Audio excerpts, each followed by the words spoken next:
প্রায় ২৮ বছর পর বাংলাদেশ ছাড়া বিশ্বকাপ ক্রিকেট দেখছে।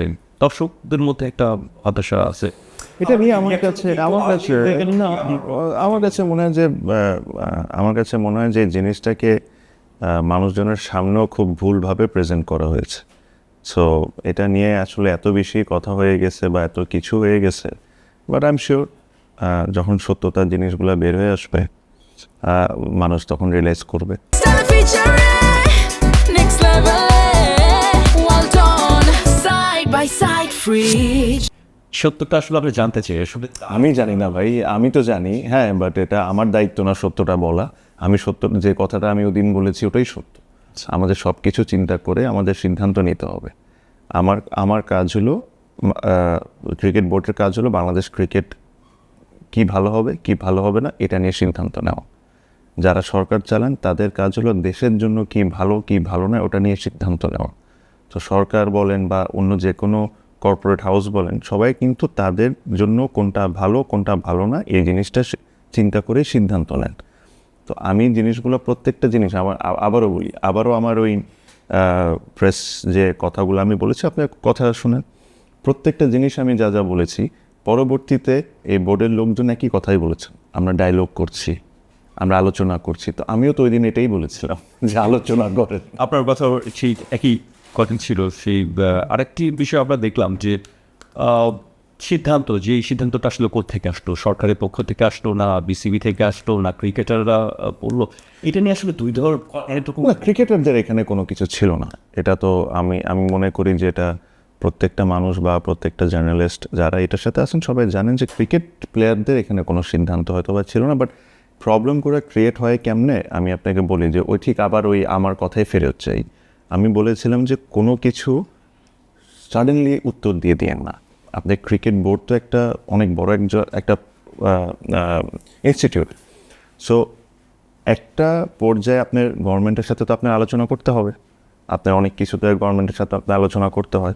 তো একটা আলোচনা করে একটা ফাইনাল সিদ্ধান্ত সময়ে যদি একজন স্পোক পারসন কথাটা বলতেন তাহলে এত বড় ঝামেলাটা হইতো না। এখানে প্রবলেম যে জিনিস হয়ে গেছে, উনি একটা কথা বলছেন, উনি আরেকটা কথা বলছেন।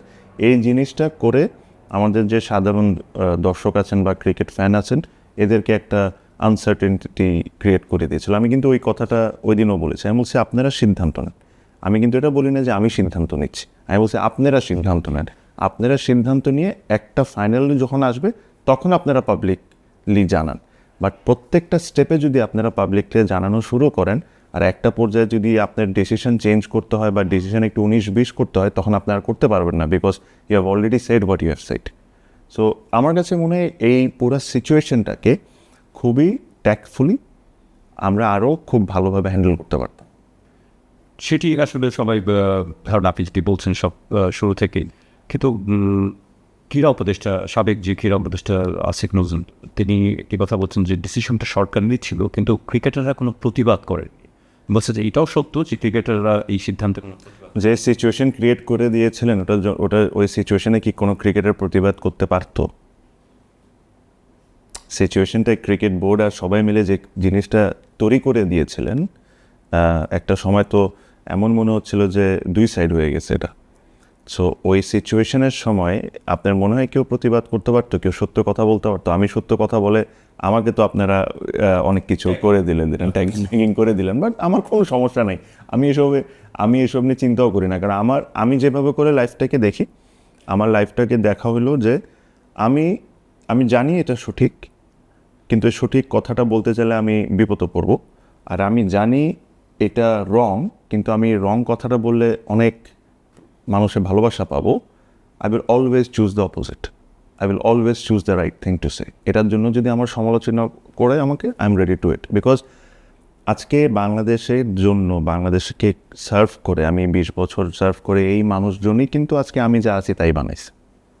এই দর্শক বলেন, এই ফ্যান বলেন, আজকে আমার অবস্থান কিন্তু তাদের কারণেই। তারা আমাকে ভালোবাসছে, আমাকে অপছন্দ করছে, ভালোবাসছে, সব কিছু মিলেই আমি যা। তো আমি এই পজিশন থেকে যদি খালি যে বাতাস যে জায়গায় ওই জায়গায় যদি দাঁড়াই তাহলে তো আমি কোনো দিন রাইট কাজ করতে পারবো না। আজকে হয়তো বা 2টা মানুষ আমাকে তালি দিতে পারে, বাট আমার আশেপাশে বা এই ক্রিকেট রিলেটেড যারা আছে তারা তো সত্যতা জানে, ওরা কিন্তু কোনোদিন আমাকে সম্মান করবে না। I will rather take the right option and get criticized, আমি ওটাতে কোনো সমস্যা নেই, কিন্তু ইজিয়ার অপশন নিয়ে, রং অপশন নিয়ে 2টা তালি আমি পেতে চাই না। আর সেকেন্ডলি আরেকটা জিনিস বলি, এরকম অনেক অসংখ্য মানুষ আছে, আর অনেক বড় বড় মানুষ আছে, সবাই জানে যে what I said that day was 100% true. Because আপনি পরবর্তীতে দেখবেন আমাদের বোর্ডে যারা ডিরেক্টররা আছেন একই লাইনে একই কথাগুলোই বলেছেন। ওনারা বলেছেন আমরা ডায়লগ শুরু করেছি, তো আমিও তো বলেছিলাম যে আপনারা ডায়লগ শুরু করেন। ওনারা বলেছেন যে আমরা আলোচনার মাধ্যমে এই জিনিসটা ঠিক করতে চাই। ওনারা এখন বলছেন যে ইন্ডিয়া পাকিস্তান খেলার সময় আমরা যাব, পরবর্তীতে হয়তো বা যাওয়া হয়নি, যাই আমরা আমাদের রিলেশনশিপটা ঠিক করব। আমি এই কথাগুলো আগেই বলেছি। সেটি মানে লেট রিয়াকশন হয়ে গেছে আর কি, হয়তো বিসিবির দিক থেকে, যেটা আমি সরকারের দিক থেকে